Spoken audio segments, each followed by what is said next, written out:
बिस्मिल्लाहिर्रहमानिर्रहीम। अस्सलाम वालेकुम। मैं हूं आपका मेज़बान एडवोकेट उमर। मैं उम्मीद करता हूं कि आप सब खैरियत से होंगे। आज मैं अपने नाज़रीन के सामने दो अहम इश्यूज़ पर बात करूंगा। एक ये कि क्या किसी अफसर पर या किसी अदारे के मुलाजिम पर एफआईआर हो सकती है कि नहीं हो सकती। एक तो इस इशू पे हम बात करेंगे। दूसरा जो हम बात करेंगे कि अरशद शरीफ का मामला जो इसमें अहम इंकशाफात हुए हैं, क्या वो टारगेट किलिंग किया गया है और किन लोगों की जानब से किया गया है, और उसमें कौन कौन से किरदार जो है वो सामने आ रहे हैं, और क्या आम बंदे के बस की बात है कि वो इतने सारे मामलात को टैकल करे।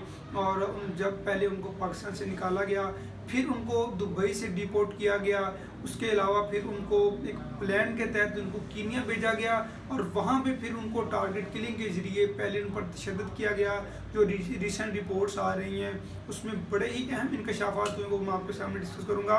और पहले हम बात करेंगे कि क्या किसी फ़ौजी अफसर पर या किसी दूसरे अदारे के ऑफिसर पर एफआईआर हो सकती है। कॉन्स्टिट्यूशन ऑफ पाकिस्तान में क्या कोई ऐसी शिक है जिसके मुताबिक हम जो किसी भी अदारे के या पब्लिक सर्वेंट पर, किसी गवर्नमेंट सर्वेंट पर जो है वो कंप्लेन या एफआईआर नहीं दे सकते। ये हम डिस्कस करेंगे, क्योंकि हम देखते हैं कि ये जो रिसेंट पाकिस्तान में दो तीन अहम इश्यूज़ हैं जो इस वक्त गर्दिश कर रही हैं। एक तो ये है कि इमरान खान की एफआईआर का मामला बड़ा हाईलाइट हुआ है और उसमें एक फ़ौजी अफसरान जनरल फैसल का नाम दिया जा रहा है और उसके ख़िलाफ़ अभी कंप्लेंट दर्ज नहीं हो पा रही। और पुलिस आईजी पुलिस की जानिब से भी माज़रत की गई कि हम जो उनका नाम एफआईआर में नहीं लिख सकते, चूँकि honourable supreme court of Pakistan का आर्डर था कि मुद्दई या कंप्लेनेंट शिकायत कुनिंदा की उसकी रिकॉर्ड पे, उसकी स्टेटमेंट पे आप जो एफआईआर दर्ज करें। लेकिन उसके बावजूद जो पुलिस ने अपनी मुद्दत में एफआईआर दर्ज की जिसकी कानून में कोई हैसियत नहीं है। तो और दूसरा ये मामला है कि इमरान खान जनरल फैसल का नाम ले रहे हैं कि मेरे हमले में, मुझ पे जो कातिलाना हमला हुआ उसमें जनरल फैसल मुलव्वस हैं। तो उसकी हद तक हम डिस्कस करेंगे कि इसकी क्या गुंजाइश है कि उन पर एफआईआर जो कंप्लेंट दर्ज नहीं हो सकती।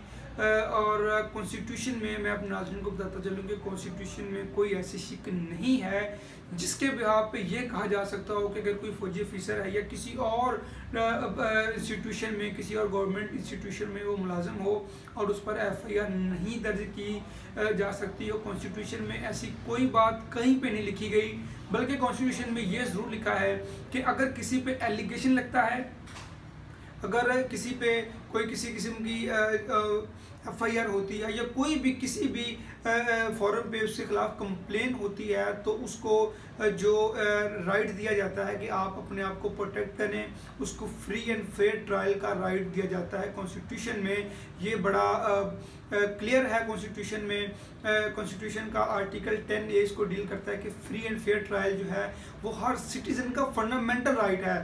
तो ये जो यहाँ पे बात परवान चढ़ाई जा रही है कि एक फ़ौजी ऑफिसर के ख़िलाफ़ एफआईआर नहीं हो सकती, तो ये बात जो है वो एक मैं समझता हूँ कि कानून के मुनाफी है। और कानून में ऐसी कोई बात नहीं है कि आप किसी भी फ़ौजी ऑफिसर के ख़िलाफ़ एफआईआर नहीं दे सकते, बल्कि कॉन्स्टिट्यूशन में ये कहा गया है कि अगर आपके खिलाफ़ कोई कंप्लेन होती है, तो अगर आप ये समझते हैं कि आपने वो काम नहीं किया या आप उस वाक़े में मुलव्वस नहीं हैं, तो कॉन्स्टिट्यूशन और लॉ जो है वो आपको फ्री एंड फेयर ट्रायल का राइट देता है। आप खुद को वो उस तरह डिक्लेयर करवा सकते हैं कि आपने उस वाक़े में, उस साने में आपका कोई किरदार नहीं है। जबकि अगर आप ये कहें कि आपका नाम उस कंप्लेन में दर्ज नहीं हो सकता, तो कानून इसके मुनाफी है। कानून में ऐसी कोई भी शिक कहीं पे नहीं मौजूद, बल्कि उनका नाम एफआईआर में दिया जा सकता है। और दूसरा इशू हम ये डिस्कस करेंगे कि जो अरशद शरीफ का मामला है उस पर जो रिसेंट इंकशाफात हुए हैं, जिसके मुताबिक उनकी जो फिंगर्स हैं हाथों की, वो देखने में आ रहा है कि वो मुख्तलिफ जगहों से टूटी हुई हैं, उनकी उंगलियों के नाखून खींचे गए और उनको बड़ा तशद्दुद करके मारा गया। बल्कि रिपोर्ट में ये भी आया है कि उनको बड़े करीब से फायर मारा गया।